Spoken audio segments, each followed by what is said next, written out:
to post a back-to-school photo of their children on social media, but experts say this tradition could be putting your child's identity at risk. We are sharing some tips for you to follow to help keep them safe.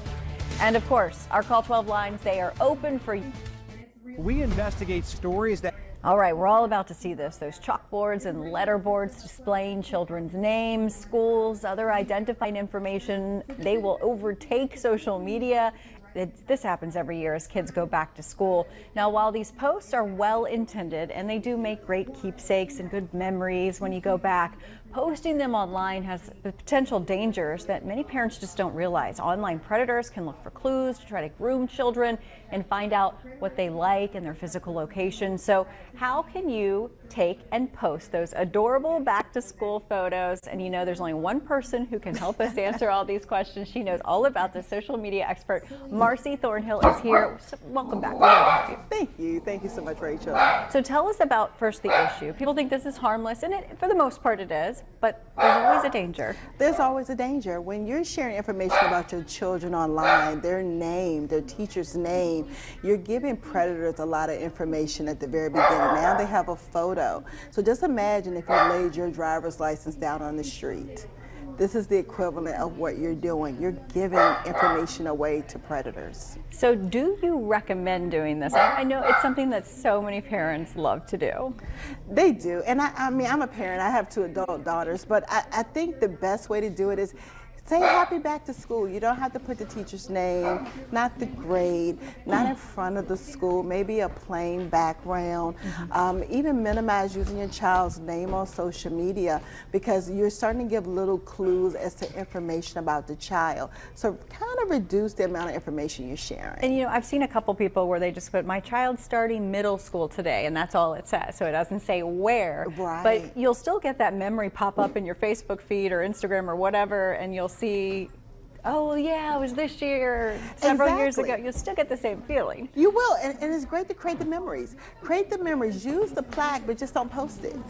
Keep it at home, maybe create an album or a collage, but try to minimize any personally identifiable information about your children that you'll post to social media. And encourage your friends and family, maybe not to shout out, hey, my niece is going to, great to have her at. Try to minimize that in the use of their name to basic information. Let's go over exactly what you're saying here. Don't share your child's name in the post, the teacher's name, their favorite things. There's a list right there that just popped up. Right, their favorite things, their school, maybe the team or the sport they're going to play on, because again, those are clues. If you don't say the name of the school, but you say the name of the team, maybe you post a picture of them in their jersey.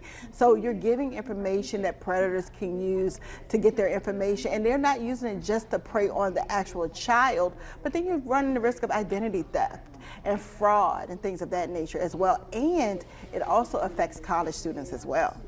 Can we make our post private? You know how that's one of the options, or just friends only, or is it still get out there? Can you try to work on the security settings for your posts? You can. So you can make your settings set where it's just to friends, not to friends of friends, or not public. Again, when you share it with friends, it's making it so that they can't reshare the post.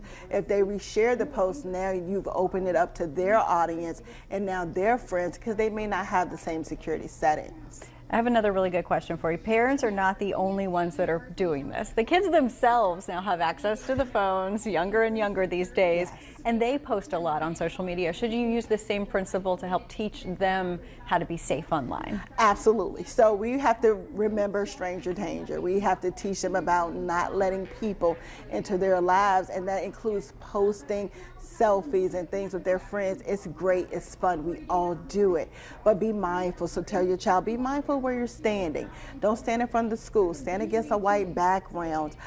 Try not to have maybe your name badge or your team shirt on so that a person can identify where you are. So try to minimize that, or shouting out things like that. Try not to give information, but more just the picture speak for itself.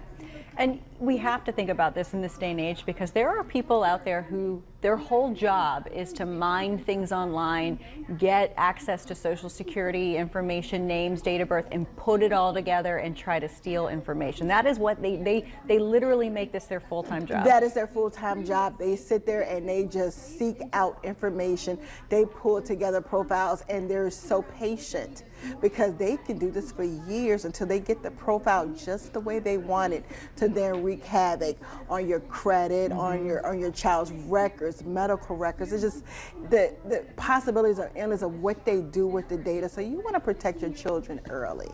Thank you so much for your time, as always. This is such a Absolutely. good information. Yes. Just a good talk to have for all of us to listen to, and good reminders. Absolutely, yes, thank you. Marcy, thank you. Thank you.